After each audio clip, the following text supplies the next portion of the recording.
Hello and welcome back to Stoke Creek Railfan. In today's video we will be looking at trains in the East Kootenays and Rocky Mountains of British Columbia. However, today the release date of the video, Friday, April 13th, is a special day, likely the last day of Canadian Pacific operations, as the railroad is merging with Kansas City Southern to create Canadian Pacific Kansas City. This is truly the end of an era for Canada.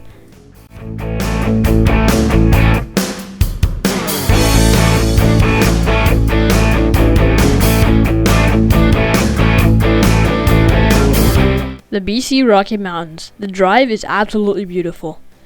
Just after Rogers Pass is a small town nestled in the mountains known as Revelstoke. Revelstoke is famous for the Canadian Pacific Railway that runs through it. Revelstoke has gained a lot of railfan attention in the last few years due to the virtual railfan camera that has been installed in the town. And while everyone else was checking out the tiny Revelstoke downtown, I was at the train yard by the tracks to see what I could see. Parked in the yard is a crewless westbound coal train headed for the coast, and within only 15 minutes of waiting, train horns could be heard, and pretty soon, a westbound coal train led by 3 AC-4400 CWs showed up.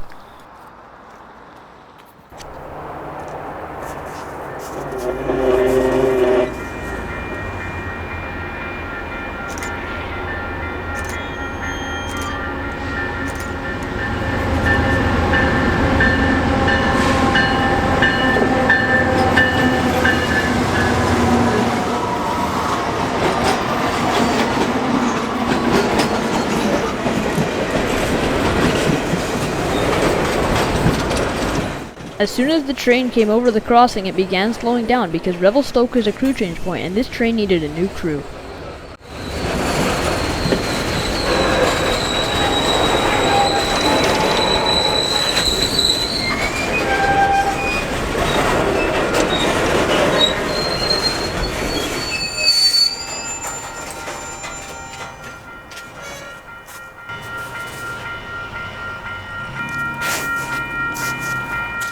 And after being stopped for only a few minutes, the new crew had gotten on and this coal train could begin moving again.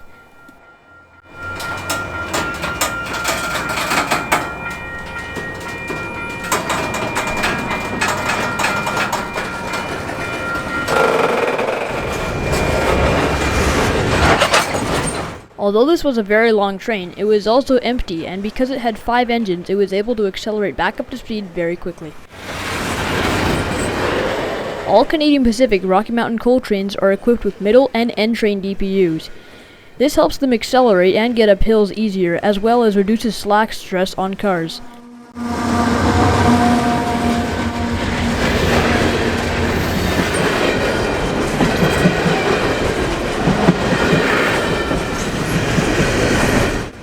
Finally, after 150 plus hoppers, the DPU came into sight, the Gevo and Notch 8, pushing hard into the mountains.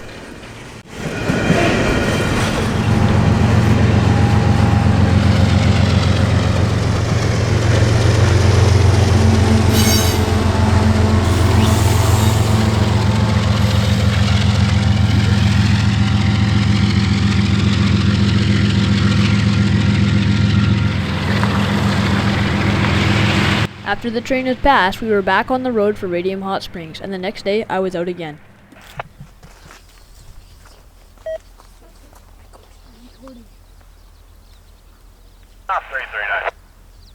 It's the next day, and I'm in Radium Hotsprings, British Columbia, or mile 77 on the Canadian Pacific Windermere Subdivision. I find myself at a nice little S-curve with a nice mountain background. After around an hour of waiting and a few high rail vehicles, our first train finally showed up. This was CP A19 southbound with an impressive 1 car, 2 locomotives CP 3090 south.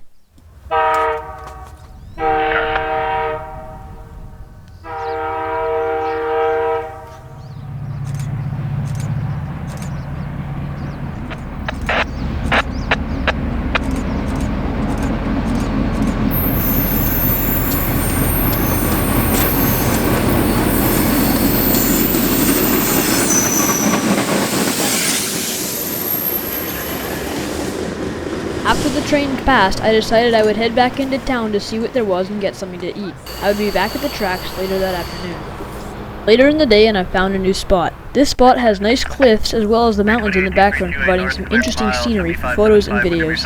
Here comes CP A18, the Nelson, BC to Golden, BC local, essentially the opposite of the train that we just saw. Today's A18 is mixed freight cars, mostly boxcars headed for Golden, British Columbia. This train had a friendly engineer giving a few blasts of the horn.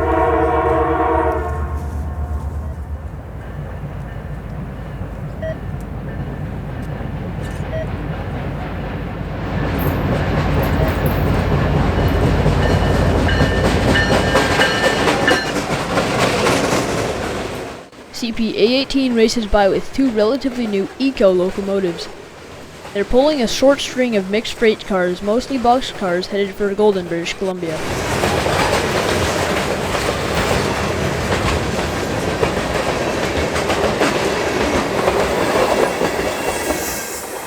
After A18 cleared, there was another train behind it, a coal train, which is what you would normally see on the Canadian Pacific Windermere Subdivision.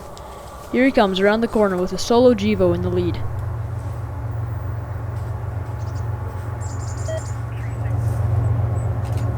This train had yet another friendly engineer with a horn salute as they came around the bend.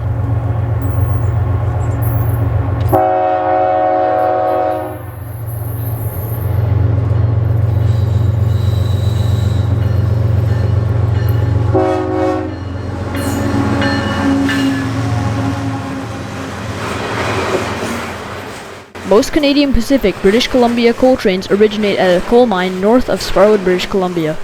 They bring the coal down the Cranbrook subdivision to Fort Steele. At Fort Steele, they turn northward and proceed up the Windermere subdivision.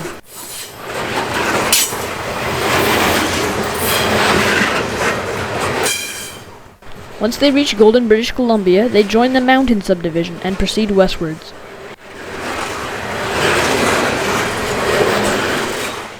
Once they reach Kamloops, the trains are given to Canadian National, which takes them on the last leg to either North Vancouver or Deltaport. The coal will then be exported to overseas.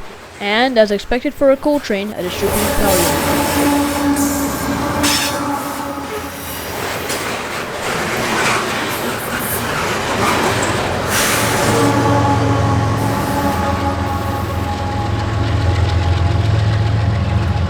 After that train had passed, there was room for yet another, you guessed it, coal train. Mile 93, 93 Revelstoke, and station name sign Harrogate. Following speed restriction, not exceed 25 miles per hour over mile 97, 97 Revelstoke over.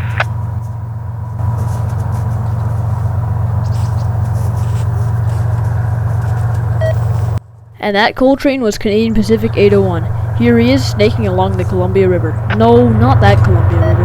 Here he comes, around the bend. This train also had a really friendly crew, with a nice horn salute from the engineer and a wave from the conductor.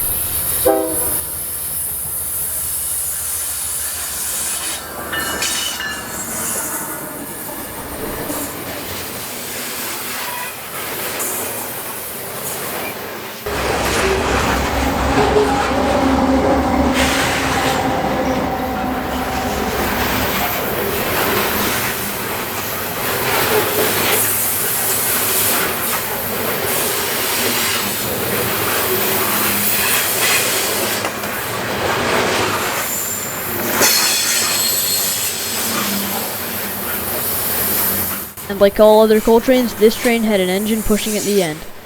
This time it was a Canadian Pacific rebuilt AC4400 CWM.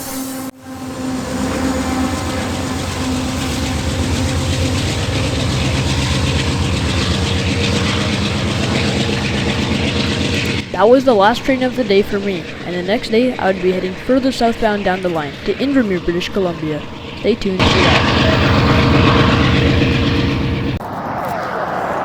The line was essentially dead in Invermere the next day. However, I did have time to set up for one train. A surprise coal train led by a surprise Gevo. Here he comes through town.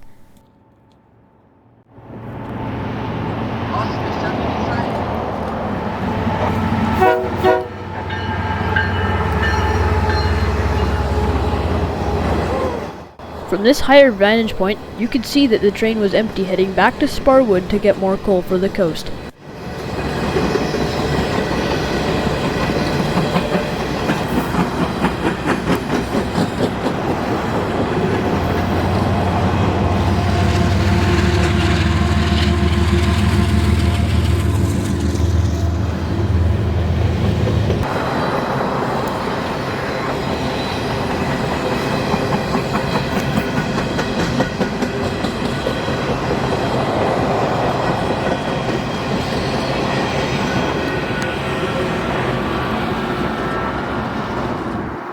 Now, unfortunately, that was the only train I saw in Invermere, British Columbia, and after checking out the town, we headed back to our hotel in Radium Hotsprings. It's now a few days later, the last day I have to railfan in Radium Hotsprings. It's a nice, quiet, sunny morning. However, the silence is soon broken by a K3L train horn echoing through the mountain.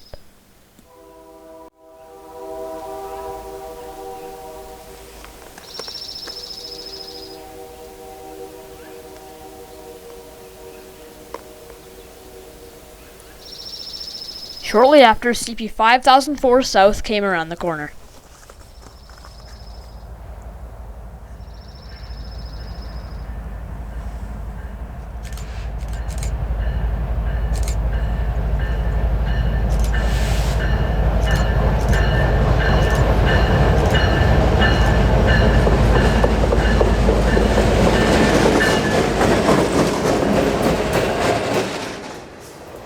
This train was led by two SE30C Ecos, the 6-axle versions of the locomotives that we saw before.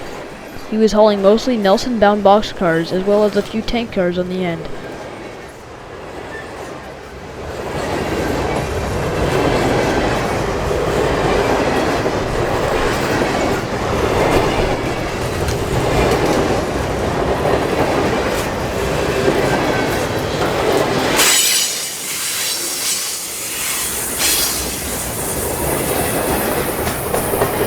The local passed, and within a few minutes it passed the mile 74.7 defect detector.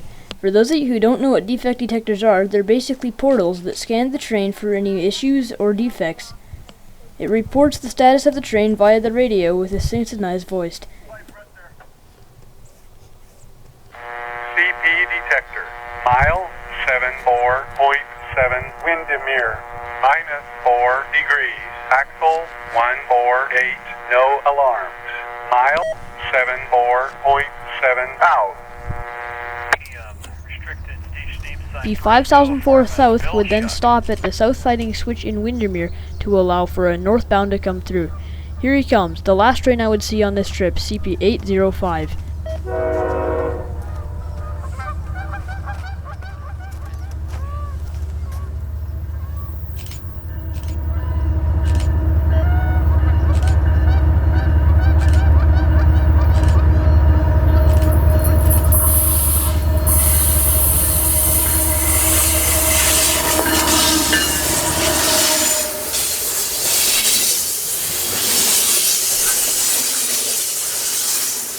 With some pretty interesting lighting, the train came around the corner with a Jevo in the lead.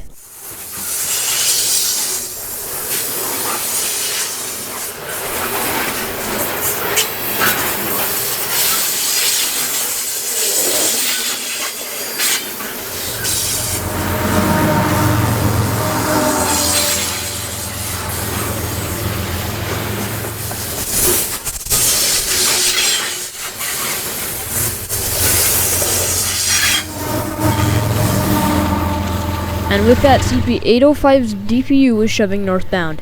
Thank you for watching. If you enjoyed the video, please leave a like and subscribe. And if you're watching this on Thursday, April 13th, remember that this will likely be the last day of Canadian Pacific Railway's operations.